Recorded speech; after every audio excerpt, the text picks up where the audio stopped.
As reinações de Monteiro Lobato começam pelo nome. Troca o José Renato da certidão por um afetivo José Bento. Nascido a 18 de abril de 1882 em Taubaté, interior paulista, foi criado em fazendas e teve a infância recheada de brincadeiras típicas do ambiente rural. Com a morte dos pais, passou a morar com o avô na fazenda Buquira, em Tremembé, onde tem à disposição uma farta biblioteca para leitura, atividade que sempre encantou. Na juventude, estudou na capital paulista e absorveu muito do conhecimento humano e artístico do início do século XX. Traz na cabeça grandes sonhos para o Brasil, construídos a partir de leituras e de experiências como administrador rural, articuladas por seus ideais de progresso para o país. Sua escrita contundente e seus personagens, sobretudo os infantis, despertam nos leitores um forte encantamento. Lobato é lido e adorado pelas crianças, adotado pelas escolas e esperado pelos leitores maduros das crônicas de jornal. Mas a obra adulta não é tão conhecida quanto os livros infantis, talvez porque as reinações tenham ficado mais sérias. Seus livros são proibidos, as entrevistas canceladas. A crítica ferrenha ao atraso brasileiro, a política governamental e a indigência do povo, muitas vezes imposta pela falta de um sistema de educação, o levam à prisão pelo governo federal e à maldição pela igreja. Marmelada de banana, bananada de goiaba, goiabada de marmelo. Sítio do Pica-Pau Amarelo. Sítio do Pica-Pau Amarelo. Lobato entrou cedo em minha vida, aprendi termos de geografia e sobre o meio ambiente nos livros do Lobato.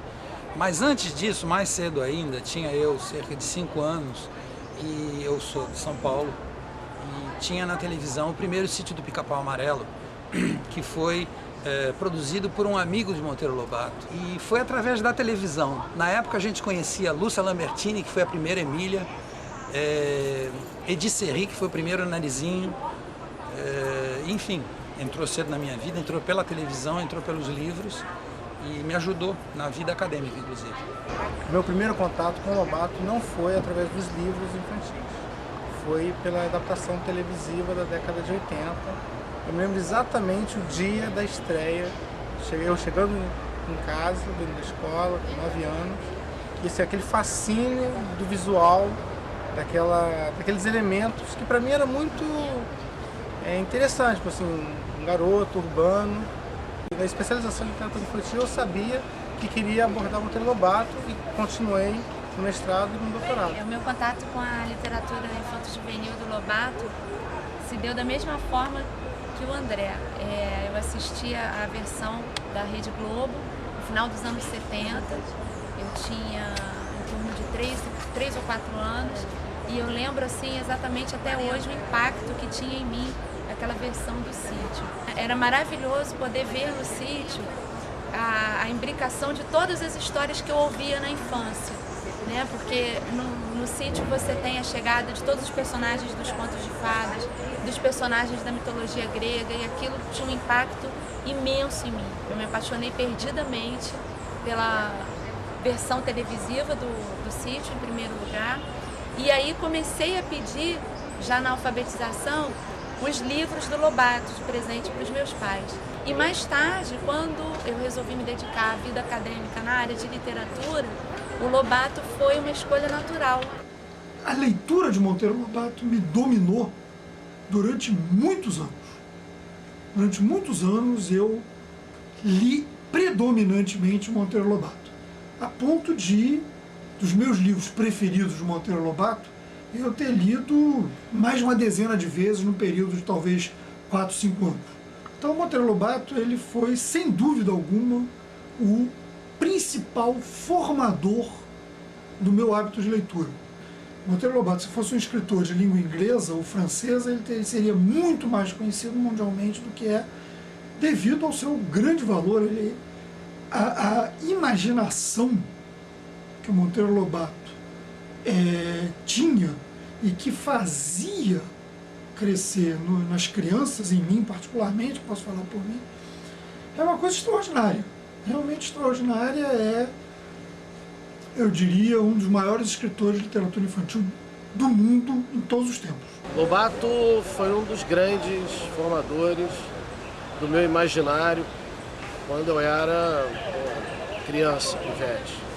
Isso eu não tenho a mínima dúvida. É muito importante, é muito bom, para mim foi pelo menos ler Lobato. E sem rótulo, infantil, juvenil, infanto-juvenil, adulto. A literatura está acima disso. E Lobato, com certeza absoluta, que prova que mais do que tudo, né, lutar com as palavras e as imagens, né, é uma tarefa fundamental para a formação do imaginário do leitor, da minha época e do leitor hoje em dia.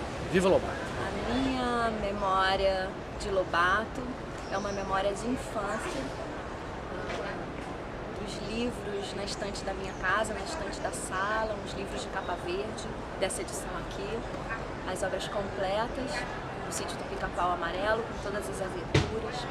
Meus pais compraram para mim no ano que eu nasci e quando eu fiquei grandinha eu pude ler, primeiro ouvir da minha mãe contando de noite, depois ler por conta própria.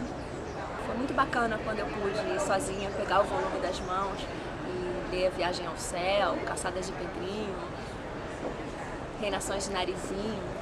E aí logo em seguida, na década de 70, 80, eu acompanhei a primeira versão do Sítio do Pica-Pau na TV e tenho memórias muito vivas de almoçar na cozinha com a televisão ligada, já de uniforme da escola, sem perder um episódio do sítio. E isso povoava mesmo o meu imaginário. Eu brincava de ser Emília, minha mãe ralhava comigo, dizendo que eu tinha engolido uma pílula falante, que tinha aberto a torneirinha. Essas pequenas vinhetas que vinham dos livros do Lobato faziam parte das conversas lá de casa, de fato, né? Serviam como fonte de brincadeira, de conversa entre pais e filhos, de brincadeira entre as crianças, né? Então, de fato, o cenário do sítio era um cenário das brincadeiras infantis, né? A gente se fantasiava de narizinho, a gente armava a garrafa para caçar saci. Então, as memórias são as mais vivas e as mais emocionadas de Lobato quando eu era menina. Eu nasci numa cidade pequena, num vale, no meio de montanhas muito altas. À tarde, quando eu debruçava na janela da minha casa e olhava as montanhas, quando eu ainda estava na pré-escola, eu me perguntava sempre o que existia do outro lado das montanhas. O dia que eu encontrei com Monteiro Lobato, em torno dos 8 anos de idade, eu descobri o que havia do outro lado. E descobri que atrás de um horizonte existem muitos outros horizontes. Lobato me deu o gosto da curiosidade, a alegria de conhecer o mundo e as pessoas, o amor pela literatura. Ele foi minha companhia, meu guia de leitura durante toda a minha pré-adolescência. E depois de adulta, meu amor pelos livros e meu gosto por formar novos leitores vem da companhia que ele me fez ao longo da minha infância. É por conta de Lobato, pelo amor que ele fez com que eu descobrisse em torno das pessoas e dos livros, que eu me tornei a pesquisadora em leitura, formadora de novos leitores. Em 4 de julho de 1948, na solidão de um apartamento em São Paulo, Lobato morre. A multidão que acompanha o sepultamento o consagra em definitivo. Suas ideias permanecem atuais, sua capacidade de sonhar ainda é necessária. E as relações, suas e dos personagens, continuam presentes na cabeça e no coração de muitos brasileiros.